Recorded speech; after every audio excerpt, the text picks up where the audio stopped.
So, अब अगर आप यहाँ पे देखोगे कि एक हमारे पास सेम कंटेनर का सॉल्यूशन, सेम कंटेनर है, this is the semi permeable membrane and then there are two solutions. Okay, and let's say इस वाले solution का concentration C1 है, इस वाले solution का concentration C2 है. Now concentration का क्या मतलब होता है भाई? तो concentration is number of moles upon volume of the solution. So that is the concentration. So basically I'm referring to molarity. Now if the two solutions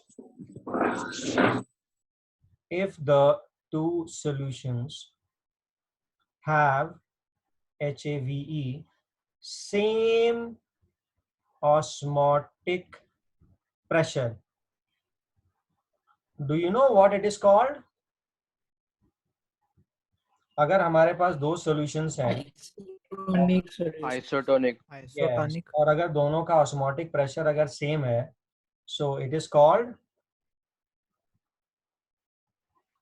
isotonic, TONIC, isotonic solution.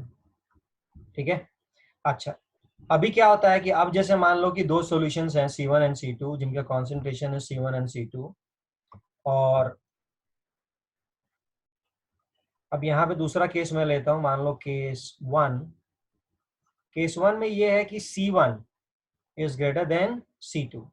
तो अब अगर C1 is greater than C2 है तो किसका osmotic pressure ज्यादा होगा?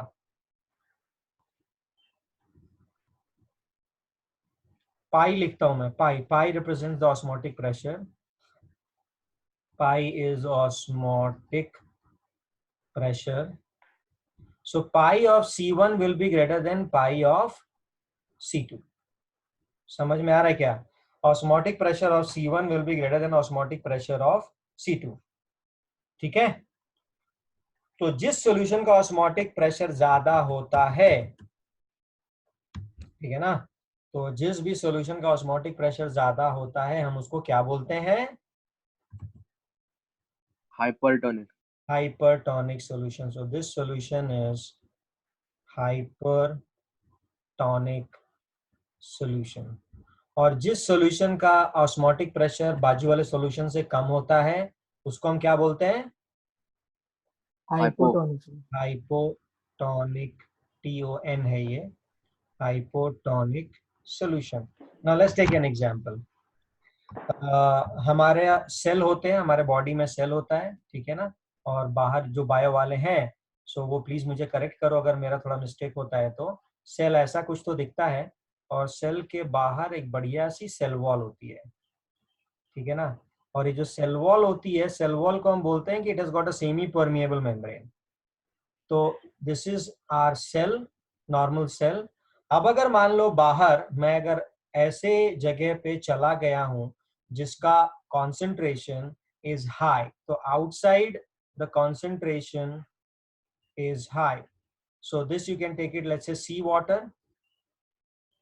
समुद्र का पानी खारा होता है. Sea water, the concentration is very high of the salt in sea water is very high. So if I stay in sea water for a lot of time, तो बाहर का concentration high होता है, अंदर का concentration low होता है. Concentration is low when I compare to the concentration outside. So after some time, you know what starts happening is that the water from cell, it starts moving out. ठीक है.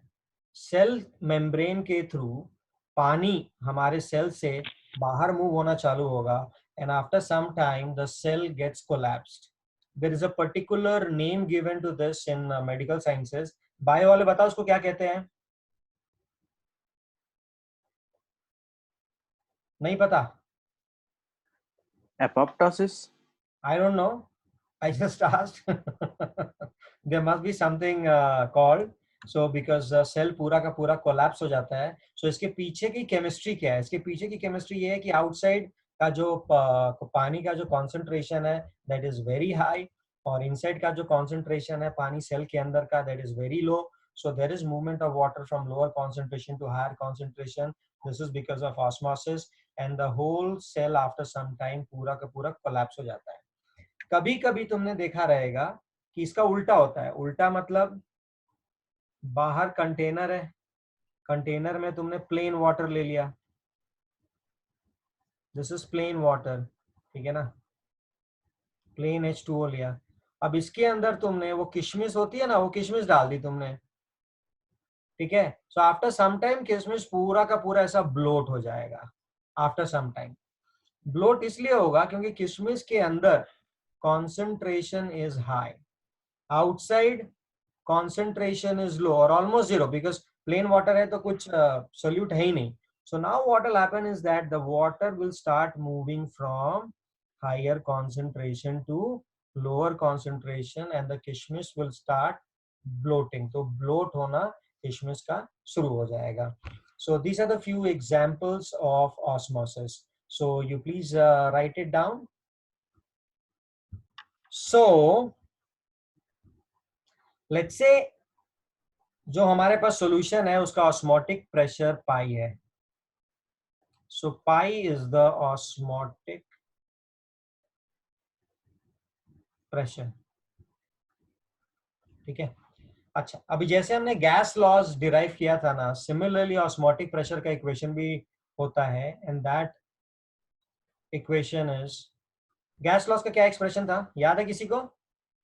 Ideal gas equation PV is equal to NRT, याद आ रहा है क्या? PV P is equal to N by V R T, ठीक है ना। तो यहां पे हम क्या करते हैं, if pi is the osmotic pressure, okay, so pi is equal to n by VRT. Now here pi is the osmotic pressure, इसको लिखते चलो, साथ में लिखते चलो, n is number of moles of solute, V is volume of solution in liters, R अपना gas constant, R is our regular gas constant and T is the temperature on Kelvin scale, SCALE. तो R अगर gas constant है तो R की value बताइए भाई, R की value क्या होगी? यस 0.008. ये एटीएम लीटर में होगा, 0.082. ये एटीएम लीटर में होगा ना, हाँ, एटीएम लीटर पर मोल पर केल्विन, और अगर ऐसा यूनिट में लेना है तो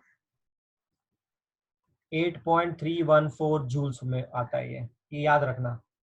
और अगर कैलोरी में लेना है तो अप्रोक्सीमेटली 1.9 कैलोरी के आसपास आता है। तो ये इक्वेशन तो आपने पहले देखा हुआ है, PV is equal to NRT। So बस यही सेम ऑस्मोटिक प्रेशर के लिए pi is equal to N by VRT। What is pi? Pi is osmotic pressure, N is number of moles, V is the volume of the solution, R is gas constant, and T is temperature. Okay, so now moving forward, अगर आप इसको ध्यान से देखोगे, so pi is equals to number of moles by V into RT, and number of moles by volume is nothing but is the concentration. So this expression is also written as pi is equal to CRT, where C is concentration of the solution. ठीक है, अब इसमें कई तरीके के questions बनते हैं, there are many types of questions which are asked. So now we'll solve few of the questions. So the first question that I'm sharing is from your textbook, directly from your textbook. तो question देता हूं, 2 minute का time दूंगा, please have a look at this question and then try to solve the question. Please try it out. What is the molar mass of a solute if a solution prepared by dissolving these many grams of it in 300, ये dm cube लो, m पता नहीं क्यों दिया गया, I think it should be some misprint, of water has an osmotic pressure of 149 mm of Hg at 298 Kelvin. So अपने को solute का molar mass निकालना है. So please try it out. Yes, तो सुयस ने बोला कि सर सी को मोलारिटी भी बोल सकते हैं. Yes Suyash, you are absolutely correct. C को हम मोलारिटी भी बोल सकते हैं. C is in fact molarity. Now try to solve this question number 2.9.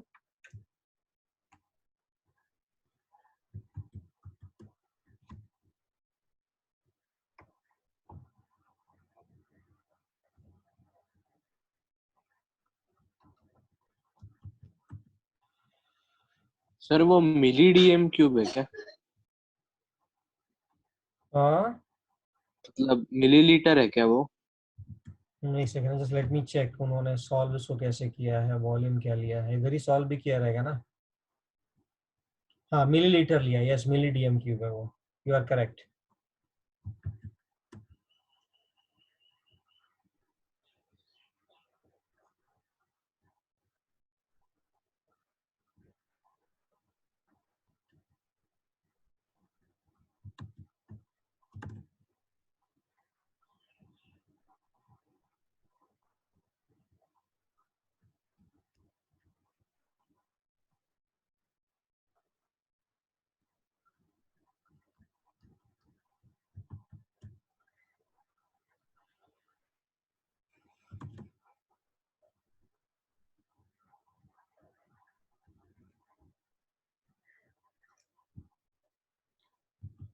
ठीक है, now let's try to solve this question. So इसमें what is asked is to calculate the molecular mass of the solute.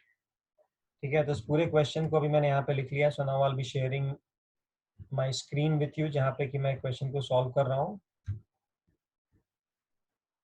ठीक है, so in this question they have given that the pressure is 149 mm of Hg. तो 149 mm of Hg को अगर मैं 760 से divide करता हूँ, so I'll get pressure in ATM. So this will give me the pressure in ATM. So I have the pressure with me. Then the temperature that's given is 298 Kelvin. So temperature is already given.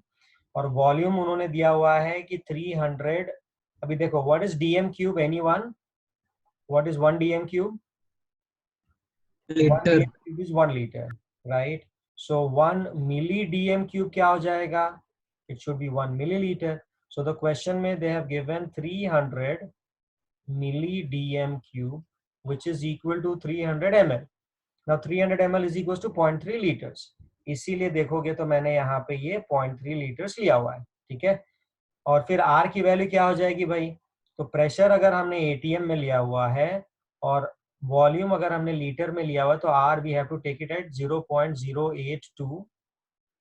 R we have to take it as just a second, yeah, 0.082 atm liter. So the formula that we are going to use is यहाँ पे P is equals to N by VRT, which implies pressure is 149 by 760 is equals to number of moles by volume, that is 0.3, 0.082 into temperature is 298. So from here we get 149 by 760 into 0.3 divided by 0.082 into 298. ये हो गया number of moles, which is coming out to be,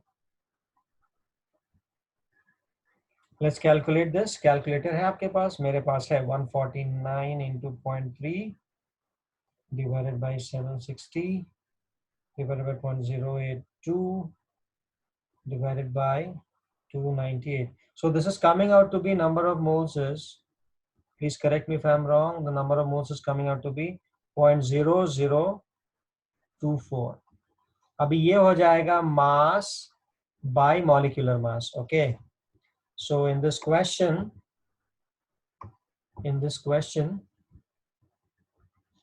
mass I think दिया हुआ है. कितना है मास भाई? Mass is 0.822 grams. So mass is 0.822 grams divided by molecular mass 0.0024. So molecular mass is 0.822 divided by 0.0024, which is coming out to be 0.822 divided by 0.0024. that is 342. So the molecular mass is coming out to be 342.5. ये हो गया molecular mass. Answer देखते हैं भाई, answer कितना आ रहा है.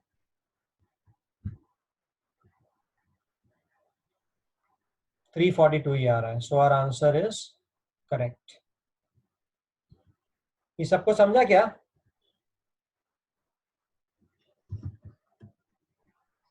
Yes sir.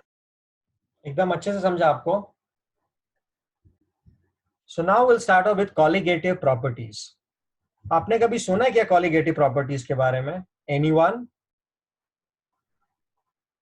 Have you ever thought of और have you ever heard something about colligative property? Yes.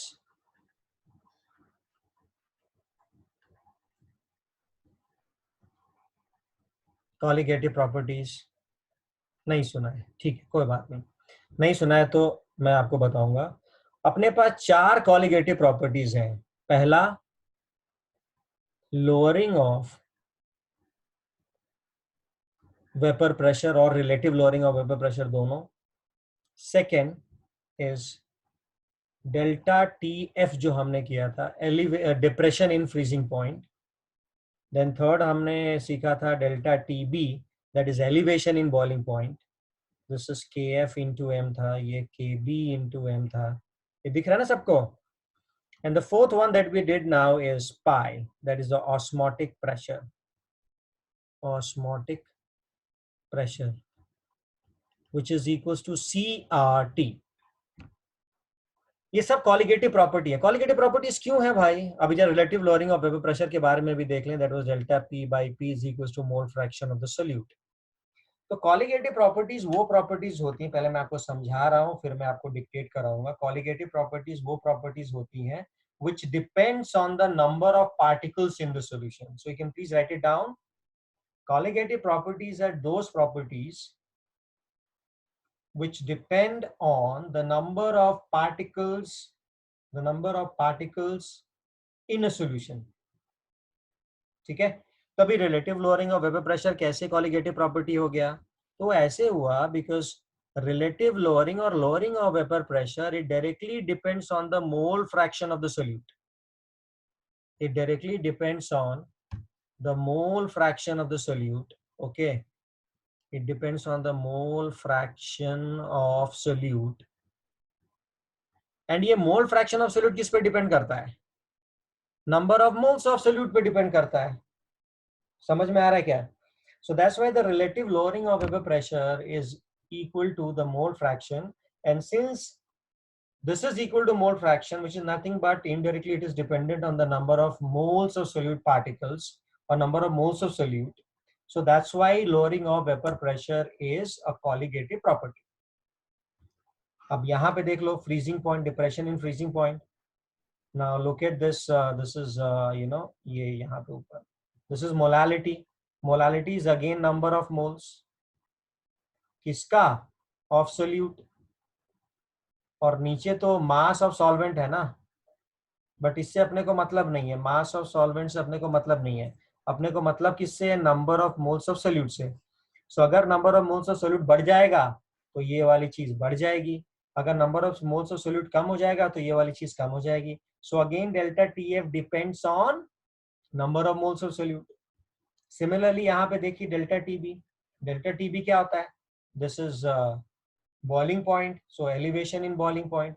So yahan pe this also depends on the molality. Molality means what? Indirectly it depends again on number of moles of solute. So that's why this is also colligative property. And osmotic pressure to सीधे से दिख रहा है. This is equal to C. C is what? Number of moles by volume into RT. So osmotic pressure also directly depends on number of moles of the particle. So अगर कोई पूछे कि solution की कितनी कॉलिगेटिव प्रॉपर्टीज होती हैं तो आपका क्या आंसर होगा? आपका आंसर होगा कि सर 4 कॉलिगेटिव प्रॉपर्टीज होती हैं. कौन कौन सी? तो पहला लोअरिंग ऑफ वेपर प्रेशर और relative lowering of vapour pressure. Second elevation in boiling point.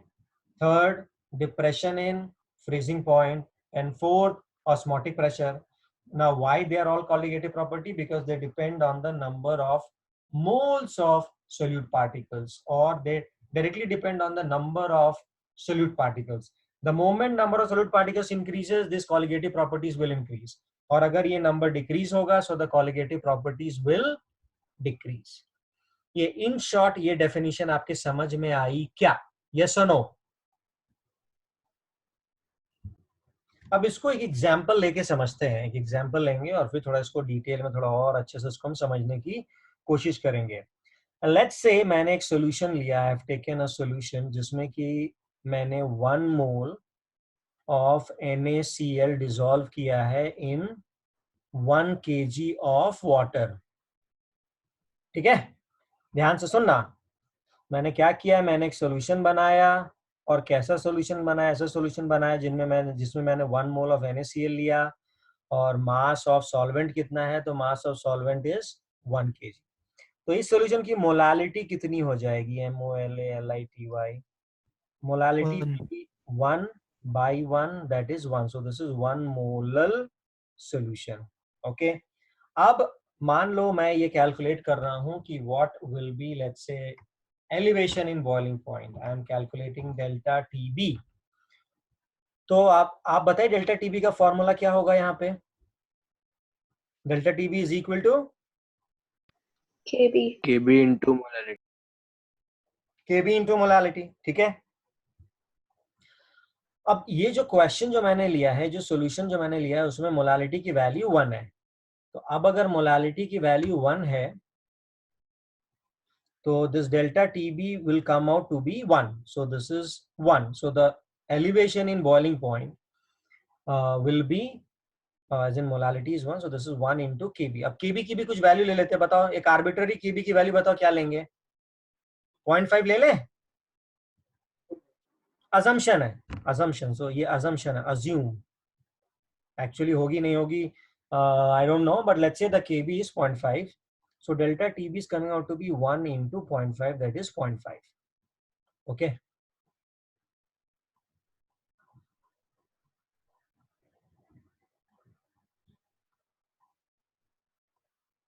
Okay, so here delta TB is equals to 0.5. now see, अब अगर मैं यहाँ पे बोलूं कि NaCl is a very strong electrolyte. Now what is the meaning of a strong electrolyte?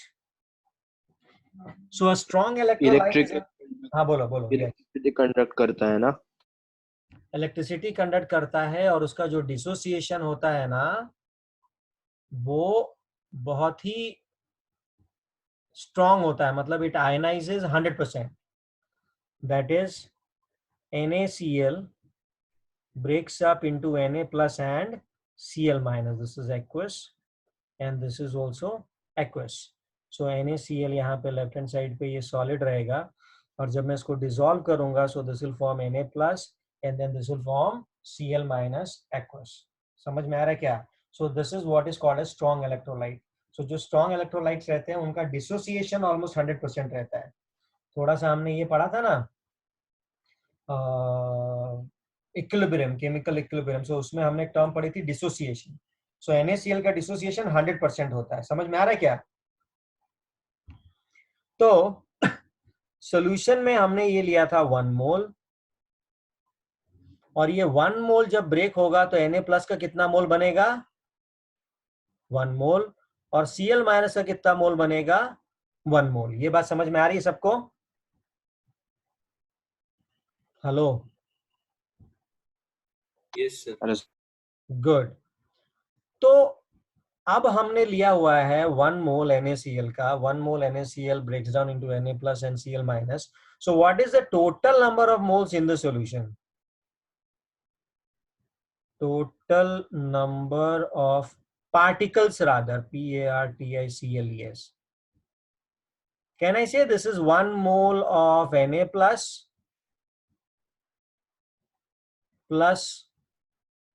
1 mole of Cl minus? ऐसा मैं बोल सकता हूं क्या कि भाई मेरे पास 1 मोल ऑफ Na प्लस है और 1 मोल ऑफ Cl माइनस है? So total number of particles की अगर मैं बात करूं तो मेरे पास 2 मोल्स हो गए, ठीक है ना? ये बात सबके समझ में आ रही है?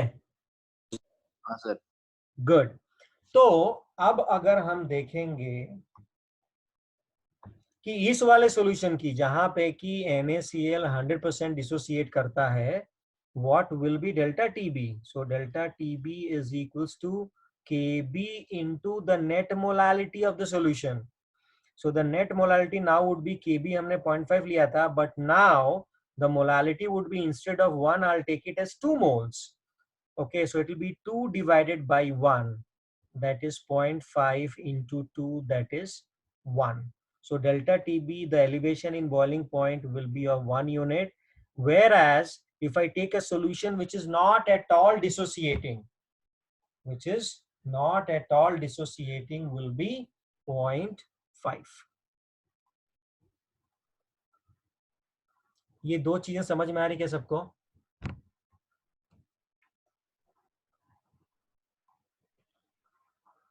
हेलो? Yes sir. तो please write it down. The question is, if 1.25 m, this is molal, sucrose solution has TF, that is freezing point में depression in freezing point of 2.32 degrees Celsius, what will be the expected value of delta TF for 1.25 molal CaCl2 solution? 1.25 molal CaCl2 solution.